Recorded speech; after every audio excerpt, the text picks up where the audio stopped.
Hello and welcome in, everybody, to the Titans of Fantasy Football Podcast. I'm your host, Garrett Daigle. With me, as always, is Caleb Armstrong. I want to jump out right away here and just say thank you to each and every one of our loyal followers that jumps in on our recordings every week. We appreciate you being here. Dedicated following out there. Hell of a group. Today, we're going to be covering our tight end tiers. So last few weeks, we've gone over our quarterbacks, wide receivers, running backs. Now, quick hit on the tight ends. Less than sexy position, but it's got some interesting wrinkles into it. And this year, it's going to be interesting to jump into it. So, Kale, why don't you start us off here? Yeah, diving in right away. We're going to be doing, like we have been with all of them, tier-based rankings on this, and I think the first tier and rank alone is probably the easiest. Mm-hmm. Everybody, if you've played fantasy within the last 3 years, you know who I'm talking about. Travis Kelce. Garrett and I both have him at 1 for rank, and both have him in his tier of his own. He is a cheat code in fantasy, no matter the scoring format, to be honest. I mean, the dude, yeah. It's one of those picks that you take, and literally, I mean, there's a case to be made for him to go 1-4, like that high in drafts right now. And it's just because at the positional rank he's at is just a cheat code. I know we both kind of talk about it in that aspect. So, Garrett, since I talked about our first one, who is our second tier? Second tier here. I feel like the guys at the top are fairly easy to rank. I feel like most people, you look around at different websites, you're going to have Kelce at 1, Andrews at 2. Now, I think, something that's interesting here is most websites you look at, most places you go, TJ Hawkinson is pretty much a lock at the 3 spot for a lot of people. But both you and I have him a little bit further down. So for us, both of us are locked in with Darren Waller at our third tight end. Waller moving over to the New York Giants immediately steps into a position where he's the best receiving threat in that offense. That Giants receiving core is, full of slot guys, full of unproven young players like Wan'Dale Robinson. They get Paris Campbell moved over from Indianapolis. Some vets with Sterling Shepard and it's Darius Slayton. It's just one of those situations where we don't have any bona fide studs that he has to compete with targets for. He can immediately jump into that offense, and if healthy, Darren Waller should be able to jump and take out a big slice of that pie. Which, if you're looking at the top of your tight end leaderboard, that's what you want. Is you want guys that can be the number one target getter in an offense. Yeah, right now, Darren Waller, I mean, I guess I'll go through my tier quickly. Only additional piece I have there is I have TJ Hawkinson at my 4th rank, same tier as Garrett did. And like you said, a lot of people have him actually at tight end 3 right now, according to the ADP consensus.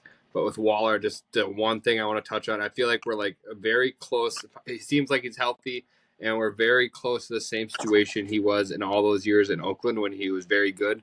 Pre-Devontae Adams, no real great threats, but he was the guy to go to, and I feel like that's going to be the same situation here again in New York. And, if Waller's healthy, we know he can finish in that top 3. We've seen it a couple times from him before, so.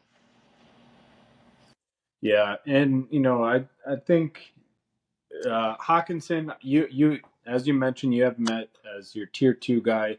I have him down just slightly a little bit. I have Kittle ahead of him as my 4th tight end. So Kittle's my number 4, then Hawkinson, then Dallas Goedert, then Kyle Pitts. And that rounds up, those 4 players round up my tier 3.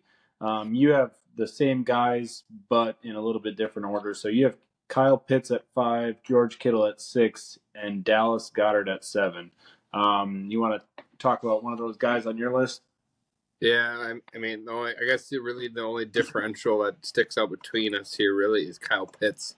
I have him at the top of my tier 3. You have him at the bottom of your tier 3. 1,000 yards as rookie year.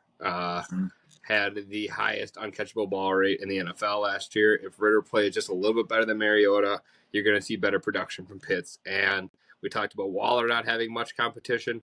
Pitts' real only competition in the whole entire receiving room is Drake London. It's going to be basically those two, and then it's just a cliff to, I think, Olamide Zaccheaus or Matt Collins is probably the next on the list. So there isn't a lot behind those two. Yeah, they don't pass a lot. I just think it's going to be Pitts or London when it comes to looks. And so Pitts could be due for a lot of looks his way. 100. I feel like that's a platform that we could see as 100 targets coming his way. So Yeah. I think my hesitancy on Kyle Pitts is just the target volume in that offense. Last year we saw Atlanta be one of the, or were they the least, the lowest passing volume offense yeah, in the entire league. So that's something that he has to battle against. We know that he's got some talent. We know that he showed up as a rookie.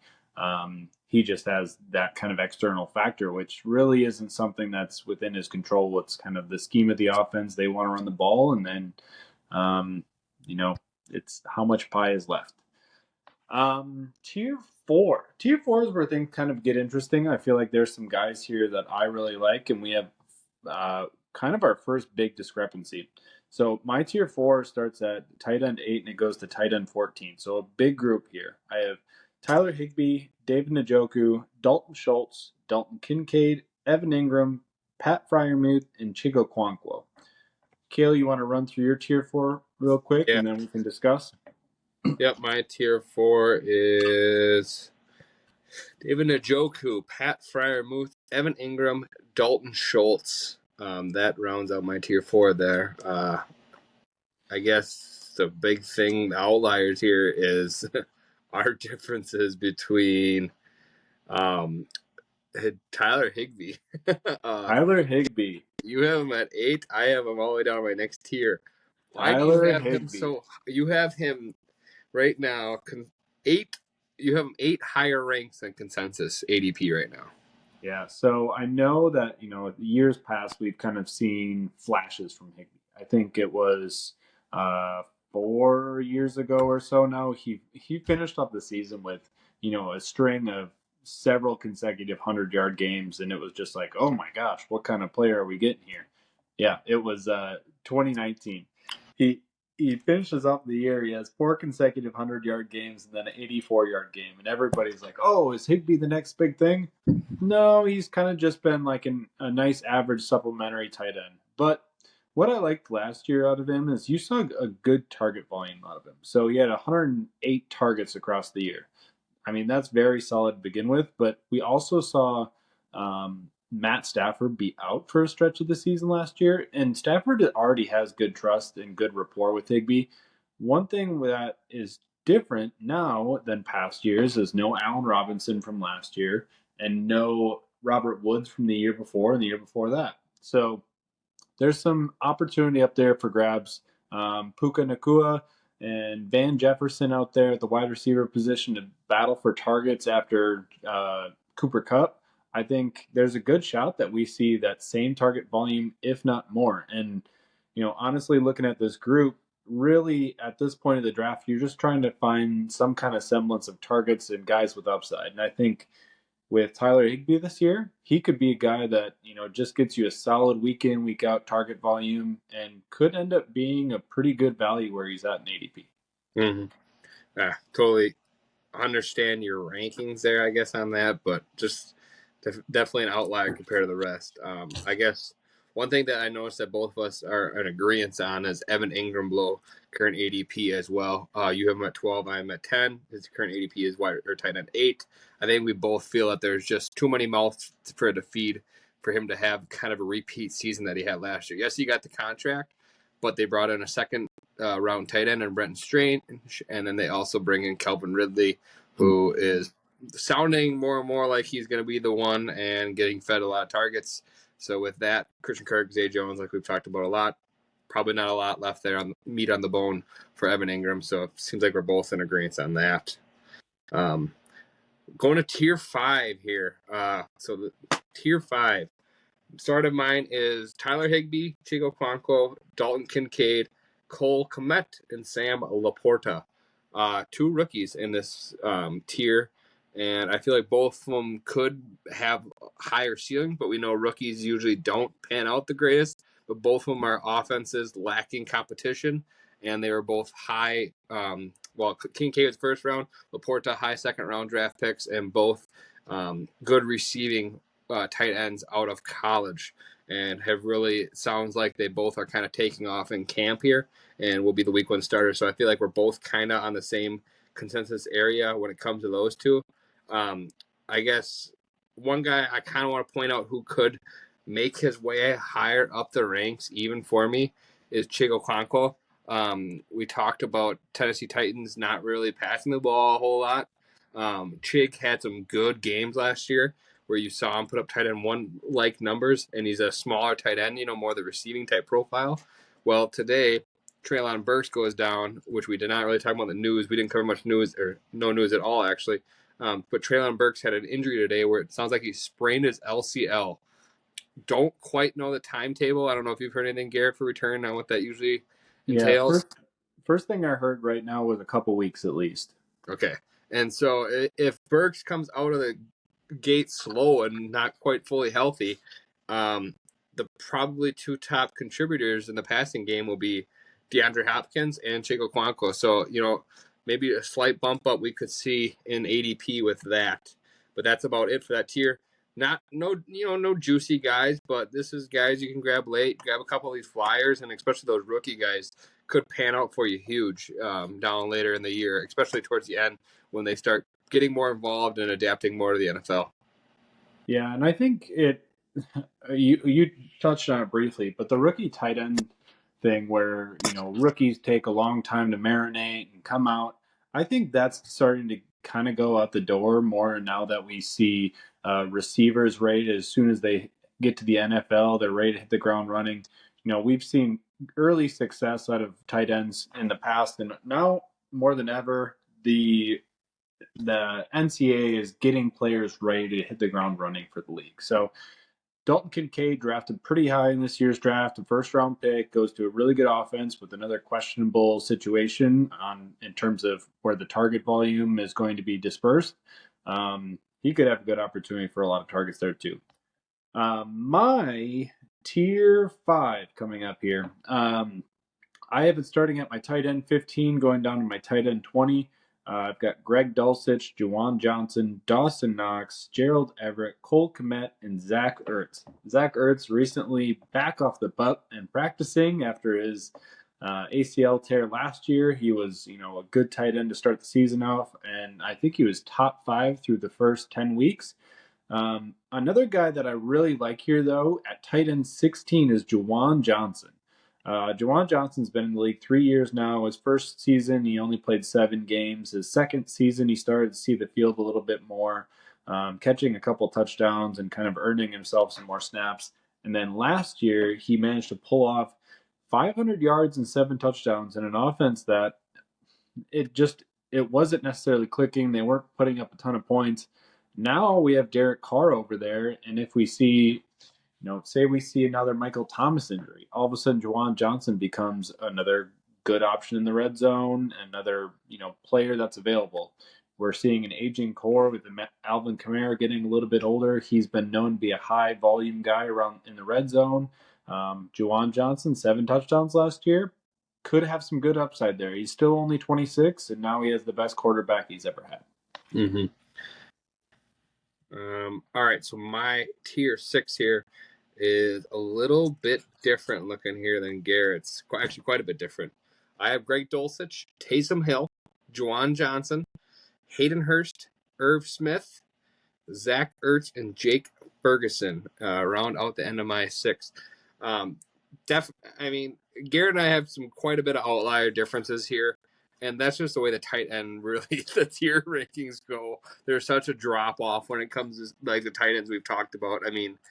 Honestly, besides the top 6, that 6 or 7, I would say there's a lot of room to change, and from like 8 to 24, and there's not usually a whole lot of point differentials. So our rankings don't mean a whole lot in this aspect down here, But some of these guys could be those guys that move all the way up, like Garrett talked about, like a Jawan Johnson, who was like tight end 30 something last year and ended up in the top 10. And only guy that I have here that Taysom Hill and Jawan Johnson I have back to back, and Garrett I have Hill 6 spots ahead of you right now. And I just think it's the fact of he's a cheat code when it comes. He's not going to be consistent week to week. But if you get those matchups again where he like had that one game last year where he scored 4 touchdowns, or there's certain matchups on where say if the running backs are injured, he's going to get more carries, like where he's going to get more direct plays. That's the weeks you pick him up and start him, and it's just a cheat code because he's not going to only throw or catch the ball or run the ball. He's going to be throwing it too probably in quick and design plays. So he does it all. He doesn't catch the ball a whole lot, actually. Don't know why he's in the tight end. Still have that eligibility, but hey, take advantage of it if you can on those certain weeks.